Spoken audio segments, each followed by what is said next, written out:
राधे राधे। बात छोटी सी है मगर सोचने का नज़रिया बदल जाएगा। मैं आपको रोज़ नए-नए प्रसंग बताता हूँ। आज का जो प्रसंग है वो साक्षात जो है जिसे कहते हैं चमत्कार है और आप सुनेंगे तो आपको ये लगेगा कि भगवान जो है वो आज भी अपने चमत्कार करते हैं और आज भी सब लोग उन चमत्कारों को मानते हैं। जो आज का प्रसंग है वो ये है कि हमारे वृंदावन में 7 ठाकुर हुए। जिनमें से मैंने पहले भी बताया अपने प्रसंग में कि उनमें से 3 ठाकुर जो हैं वो मदन मोहन जी, गोपीनाथ जी और गोविंद देव जी। ये 3 ठाकुर जो हैं, ये जयपुर में जाके बस गए। तो यहाँ मथुरा वृंदावन में जो है, वो वहाँ यहाँ के राजा जो थे, वो थे बज्रनाभ जी, जो श्री कृष्ण जी के परपोते थे। और उनको अपने जो है वो श्री कृष्ण जी से बहुत प्रेम था। तो जब वो उनका मन हुआ एक बार तो उन्होंने कहा कि हम कारीगरों से श्री कृष्ण जी की मूर्ति बनवाएँगे। तो उससे जो है वो जो है उन्होंने पहले कारीगर बुलाए और उनसे जो है वो श्री कृष्ण जी जैसा स्वरूप तैयार करने के लिए कहा। तो कुछ लोग उनके समय में ऐसे थे जिन्होंने श्री कृष्ण जी को देखा हुआ था। तो वो बताते गए और वो बनता गया। लेकिन उसमें से जो है वो जब बन के तैयार हुए, तो वो थोड़ा उसमें से थोड़ा पार्ट मिल रहा था, बाकी नहीं मिला। तो ये लगा कि इसमें जो है पूरा वैसे नहीं लग रहे हैं जैसे श्री कृष्ण जी लगते थे। तो वो जो स्वरूप तैयार हुआ, उसका नाम जो है वो दिया गया मदन मोहन जी। फिर कारीगरों से कहा कि नहीं आप दूसरी बार प्रयास कीजिए। तो उन्होंने फिर से उनसे बात करी, पूछा और फिर से प्रयास किया और फिर से जो है एक स्वरूप तैयार किया गया। तो वो जो स्वरूप बने, उनका जो नाम है वो काफ़ी मिलते-जुलते थे लेकिन फिर भी लोगों को ये लगा कि नहीं अभी ये वैसे ही पूर्ण स्वरूप वैसे नहीं है जैसे श्री कृष्ण जी थे। तो वो जो स्वरूप तैयार हुआ, उनका नाम दिया गया गोपीनाथ जी। और फिर तीसरी बार कहा गया कारीगरों से कि आप प्रयास कीजिए। तो उन्होंने प्रयास किया, फिर से वो सब कार्यक्रम पूरा हुआ बातचीत का और उसके बाद उन्होंने जो है पूछते गए, बनाते गए, पूछते गए, बनाते गए। फिर जो स्वरूप आया, वो इतना मनमोहक था कि लोगों ने कहा कि यही जो है, वो श्री कृष्ण जी का स्वरूप है। तो वो जो है, वो गोविंद देव जी उनको नाम दिया गया। अब तीनों की स्थापना जो है, वो वृंदावन में हो गई, पूजा-पाठ होने लगा। एक समय ऐसा आया जब मुगलों ने मथुरा वृंदावन पे आक्रमण कर दिया।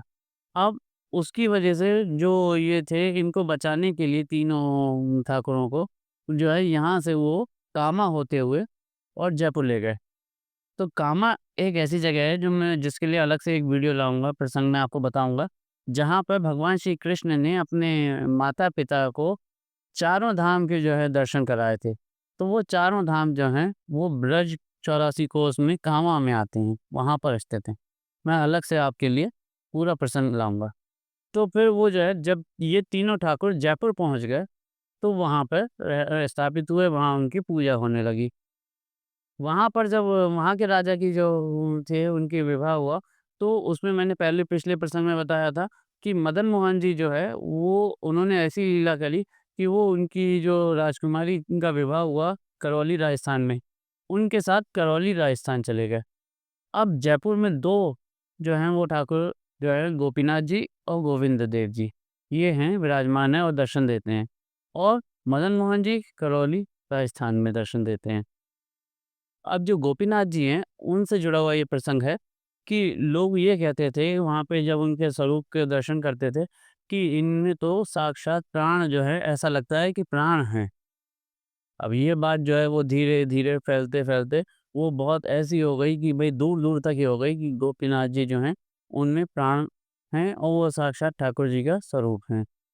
ख़ैर, अब ये बात उसके बाद जो है उधर अंग्रेज़ों का शासन आया, तो उनके कान में भी पहुँची। उन्होंने भी ये सुना कि भई ये कौन से ठाकुर जी हैं जिनके जो है लोग कहते हैं कि उनमें प्राण हैं, वो तो वैसे ही हैं और मूर्ति है तो उसमें प्राण कहाँ से हो सकते हैं? तो उन्होंने एक अंग्रेज़ की ड्यूटी लगा दी। अब अंग्रेज़ जो हैं, वो गए और वो कि भई मैं देखता हूँ, मैं सर्वे करूँगा कि कहाँ है प्राण। तो वो जाते हैं, लेकिन जब वो जाते हैं मंदिर में, गोपीनाथ जी के दर्शन करते हैं और दर्शन इतने अच्छे होते हैं कि वो उनका स्वरूप देख के बाकी सब चीज़ें भूल जाते हैं कि वो आए काहे के लिए थे। और सब बिल्कुल नतमस्तक होके जो है उनकी पूजा पाठ में लग जाते हैं। लेकिन फिर मन में ख़्याल आता है कि मैं यहाँ आया था ये देखने के लिए कि ये जो बात होती है कि इनमें प्राण है, इस चीज़ को मैं कैसे वो करूँ कन्फर्म। तो उस ज़माने में उनके पास एक घड़ी थी, तो वो जो हाथ में बाँधते हैं कलाई पे, वो घड़ी थी। अब वो घड़ी कोई मामूली घड़ी नहीं थी, वो पल्स से चलने वाली जो नब्ज़ से जो है चलती है, वो घड़ी थी। तो ये बोले कि देखो सीधी-सी बात है, ये घड़ी जो है मेरे बंधी हुई है और चल रही है और मैंने अभी उतार दी, अब देखो अब ये घड़ी नहीं चल रही है। अगर उनके अंदर प्राण हैं, तो ये घड़ी चलनी चाहिए। तो वो पुजारी जी को वो घड़ी देते हैं। अब वो घड़ी जब लेते हैं, तो वैसे तो उन सब पे तो विश्वास होता ही है सबको, लेकिन इनको विश्वास दिलाने के लिए वो घड़ी गोपीनाथ जी के कलाई पे बाँध दी जाती है। और जैसे ही वो घड़ी उनकी कलाई पे बाँध दी जाती है, वो उनकी पल्स से जो है वो घड़ी चलने लगती है। और ये देख के जो है अंग्रेज़ के हाथ-पाँव फूल जाते हैं और वो कुछ सब कुछ छोड़ के और सीधे भाग जाता है। वो जाता है और यहाँ पर जो है वो ठाकुर जी की ये चमत्कार देख के, क्योंकि लोगों के मन में विश्वास था कि उसमें भगवान विराजते हैं, इसलिए जो विश्वास है उसकी लाज रखी और साक्षात भगवान जो हैं उसको धारण करते हैं। वो घड़ी जो है आज तक चल रही है और जब उनका श्रृंगार होता है, तो वो घड़ी निकाली जाती है, उतनी देर के लिए वो घड़ी बंद हो जाती है और जैसे ही श्रृंगार के बाद वो घड़ी पहनाई जाती है, तो वो घड़ी फिर से चल देती है। तो ये भगवान का एक छोटा-सा चमत्कार है, जो मैं आज आप सबके लिए लाया और आप लोग भी जयपुर जाएँ, तो गोपीनाथ जी के और गोविंद देव जी के दर्शन कीजिएगा और गोपीनाथ जी की वो घड़ी जो है, वो ज़रूर देखिएगा, जो उनकी पल्स से चलती है, जो इस बात का प्रमाण है कि भगवान जो हैं, वो उसमें विराजते हैं और आज सबको दर्शन देते हैं। आज का बस यही प्रसंग है छोटा-सा। राधे, राधे। हमारी इसी तरीके की वीडियो को देखने के लिए हमारे चैनल को लाइक कीजिए, सब्सक्राइब कीजिए और ज़्यादा से ज़्यादा शेयर कीजिए।